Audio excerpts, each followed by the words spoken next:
మనకు నిజంగానే స్వాతంత్రం వచ్చిందా? అయితే స్వాతంత్రం అనేది ఎలా ఉంటుంది? మనకి స్వాతంత్రం వచ్చిందా?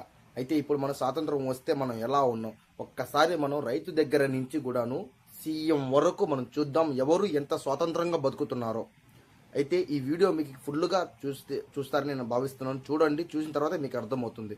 ఈ వీడియోలో ఏమైనా తప్పు ఒప్పులు ఉంటే మీరు నాకు కంపల్సరీ కామెంట్లో చెప్పండి, నేను సరి చేసుకుంటాను. ఫస్ట్ మనం ఇప్పుడైతే రైతు గురించి మాట్లాడుకుందాం. స్వాతంత్రం వచ్చిందంటున్నాం కదా.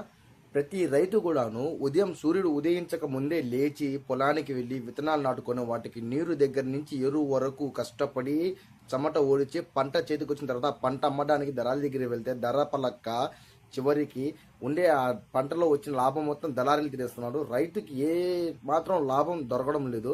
ఈ మధ్య మీరు చూశారు, రైల్వే కోడల్లో కానీ పక్క రాష్ట్రాల్లో కూడా చూశారు మీరు, ఎలా రైతు పరిస్థితి ఎంత దారుణంగా అయితే ఉందో.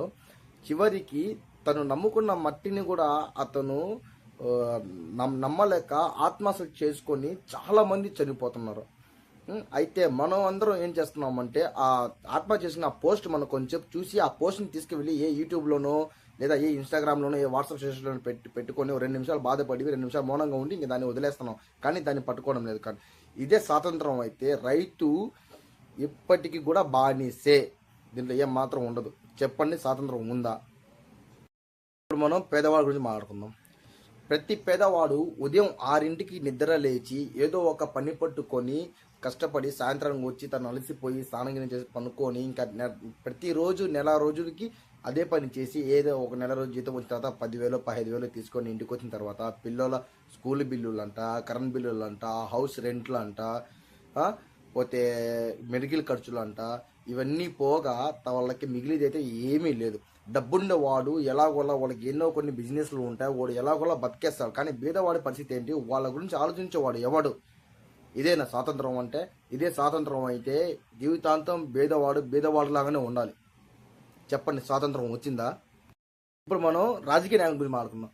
ప్రతి రాజకీయ నాయకుడు కూడాను మనకు ఎన్నికల ముందు మన ఇండ్ల దగ్గరికి వచ్చేసి నేను రైతుకి సోదరుడు లాంటి వాడిని, రైతుకి స్నేహితుడు లాంటి వాడిని, పేదవాడికి బంధుమిత్రులు లాంటి వాడిని, ప్రతి ఒక్కడి గురించి నేను పోరాడుతున్నాను, నన్ను గెలిపించండి అని చెప్తారు. కానీ మనం అందరం వాళ్ళని నమ్మి వాళ్ళు గెలిపించి తీరా ఆ సీట్లో కూర్చోబెట్టిన తర్వాత వాళ్ళంతా విదేశీ టూర్లు అంట, పెద్ద పెద్ద ప్రాజెక్టుల ప్లాన్లు అంట చేసుకుంటూ పెద్ద పెద్ద కంపెనీలు తీసుకొస్తున్నారు.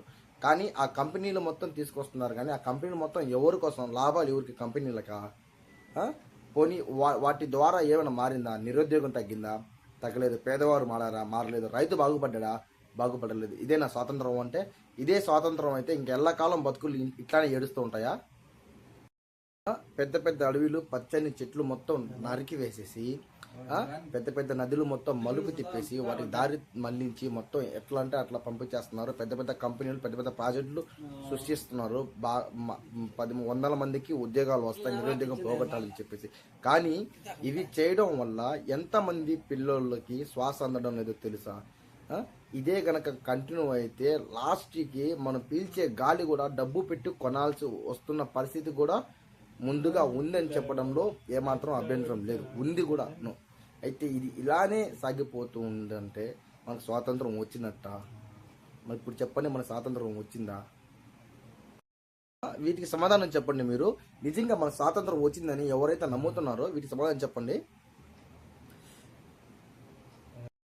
రైతు వచ్చేసి అప్పుల బానిస. పేదవాడు మిడిల్ క్లాసు వీళ్ళందరూ కూడా అప్పుల బానిసే. ప్రతి ఒక్కడి దగ్గర ఓటు లాగేసుకుంటున్నారు, ఓటు కొంటున్నారు, ఓటుకి అమ్ముడుపోతున్నాం, ఓటు వేస్తున్నాం, గెలుచుకుంటున్నాం, వాళ్ళందరినీ కూర్చోబెడుతున్నాం. స్వాతంత్రం అంటే బ్రిటిష్ వాళ్ళని తరిమి కొట్టి మనం ఏదో జెండా ఎగరేసినంత మాత్రం స్వాతంత్రం కాదు. స్వాతంత్రం, మన నిజమైన స్వాతంత్రం ఎప్పుడు వస్తుందంటే ప్రతి రైతు, ప్రతి బీదవాడు, ప్రతి మిడిల్ క్లాస్ వ్యక్తి ఎప్పుడైతే ధైర్యంగా, గౌరవంగా, నలుగురిలో ఒక్కడిలాగా తలెత్తుకొని ఎప్పుడైతే బతుకుతాడో ఆ రోజు మన స్వాతంత్రం వచ్చినట్టు. కాబట్టి స్వాతంత్రం అయితే నా వరకైతే స్వాతంత్రం ఇంకా రాలేదని అనుకుంటున్నాను. ఈ వీడియో మీరు చూసిన వాళ్ళకైతే నేను కొత్తగా యూట్యూబ్ స్టార్ట్ చేశాను కాబట్టి కొంచెం అక్కడక్కడ కొంచెం నా వాయిస్ బ్రేకింగ్లు ఇలా ఉండుంటాయి. కాబట్టి నేను సరి చేసుకుంటాను. ఎందుకంటే నా దగ్గర కెమెరా లేదు, సరైన మైక్ లేదు. చూడండి, ఇయర్ బడ్స్ పెట్టుకుని అయితే వీడియో చేస్తున్నాను నేను. ఈ వీడియో మీకు నచ్చినట్టుగైతే ఒక లైక్ చేసుకొని కామెంట్లో పెట్టండి. నిజంగా మన స్వాతంత్రం వచ్చిందని నమ్ముకున్న వాళ్ళు నా వీడియోకి మీకు అర్థమై ఉంటే నా వీడియో సమాధానంగా మీరు కామెంట్లో చెప్పగలరు. ఒక లైక్ అండ్ సబ్స్క్రైబ్ కూడా చేసుకోండి, నాకు సపోర్ట్గా ఉంటుంది. నేను ఇంకా ఇలాంటి మంచి మంచి వీడియోస్ ముందు తీసుకురావాలని చెప్పి నేను అనుకుంటున్నాను. ఓకేనా? Love you, bye.